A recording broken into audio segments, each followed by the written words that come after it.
Hopefully you watched part one of this two-part series, which was why $9 silver should scare you. And boy, did y'all have some comments, but we're gonna come back to that in another video. If you haven't watched that video, don't worry, you can watch that later. The silver market in 2022 has been like watching a car wreck, but in slow motion. While buying silver at $19 feels like a no-brainer, you still need a strategy and approach towards your stacking. Just because something is on sale doesn't mean you can't find it for less later, but we're also gonna have to say that for another video.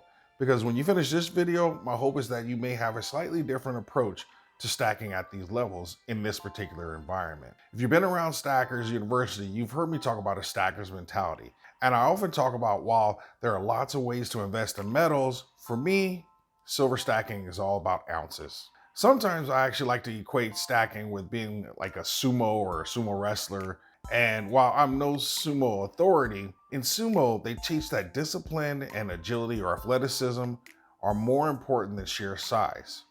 But let's be clear, having a whole bunch of weight doesn't hurt. The same is true for silver stacking. If you watched the first video, then you know I'm concerned that $19 silver may not be the bottom. Regardless of my market outlook, $19 silver is nothing to look down your nose at, and I wouldn't begrudge anyone for backing up the proverbial truck right now. Here's the reality. We don't have crystal balls, and no one knows truly which direction the market will go. So how about we split the difference, and instead of backing up the truck, how about we back up the sedan instead? And while you have to make your own decisions and own your own results, let me share how I would suggest adjusting your buying strategy for $19 silver. I would approach it like being a sumo wrestler with discipline, agility, and as much quality weight as possible. So let's just jump straight into it. First, be disciplined. Once you finish this video and determine your particular buying strategy, stick to it. Don't let the flashy sales distract you from your plan. Number two, while size doesn't matter, it doesn't hurt. That's what she said. Okay, I resisted the that's what she said joke in other videos, but I just couldn't on this one. All right, anyway, back to the lecture at hand. Some of you will get that Snoop Dogg and Dr. Dre reference later. But anyway, while size is not a requisite for being a sumo wrestler, getting your weight up doesn't hurt. Using $19 silver is a great opportunity to get your silver stack weight up.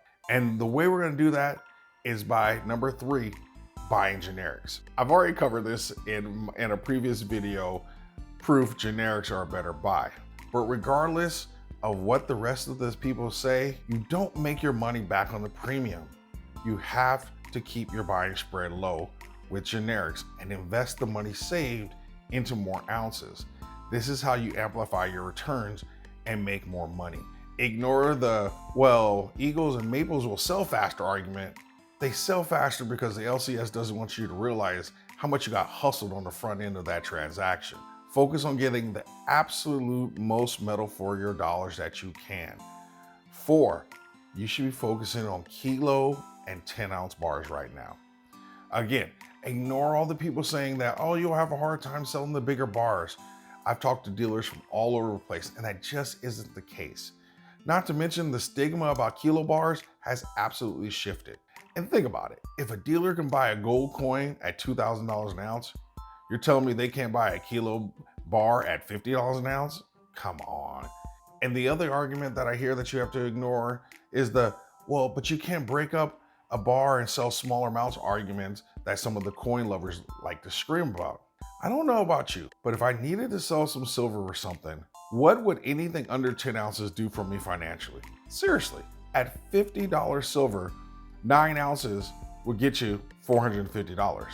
Are you going to tell me that you're really going to sell your silver because you need $450? Come on, heck no. Most of the time when people sell, they sell at least a tube of something. So it's either 20 or 25 ounces. So what's the difference between selling a tube or two 10-ounce bars? The logic out there makes me want to run into oncoming traffic. All right, at any rate, I would suggest that you buy the bars, reduce your premium, and focus on what's really important, getting as many ounces as you can at $19. Number 5, I want you to start scouring the peer-to-peer sites. If you're a more sophisticated stacker, you will find some people out there needing to make some quick cash, or simply giving up on silver and just wanting to cut their losses. I will tell you that one of the places I find a lot of deals is actually on OfferUp. And hey, they want to sell at a discount? Go ahead and help them out and buy it at a discount.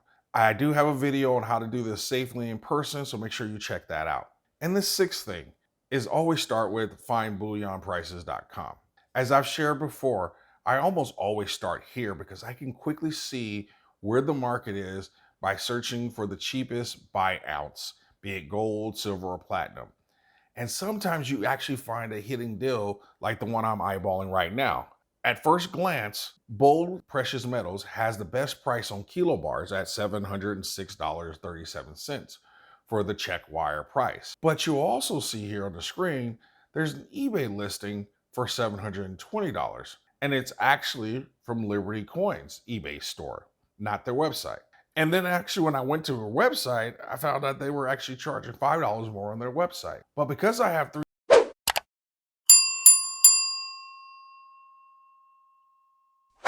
3% back, it actually ends up being $699.20. So when it's all said and done, I will only be paying $21.70 an ounce or $1.61 over spot, which is about an 8% premium. Not to mention, in order to get that $706 price, you have to buy 10 or more of the kilos. So I found a better deal that I would not have found, but because I started with findbullionprices.com, I was able to find a deal that I wouldn't have normally found. Here's a quick warning though. You have to be very careful on eBay, and I personally would only buy from well-known companies. It only takes getting hustled one time to ruin your whole dollar cost averaging. And so my last point, while your focus should be on maximizing your ounces and not buying things like Britannias or Maples or anything of that high premium stuff, I will also say that this is a good time to treat yourself a little and maybe even splurge on one or two of those coins that you've had your eyes on and then wanted for a long time. Who knows? The premiums may come down on those coins eventually, but at least if you buy it now, you're buying at $19 spot and not $30 spot. In the comment section, share what's going to be your buying strategy right now. Do you have any other criteria or suggestions? Do you have any recommendations of where people should be looking to find the very best deal? Regardless, you're my A+ students for seeing this video all the way through. And while you're focusing on stacking like a sumo, make sure you always stack smarter and never stop learning.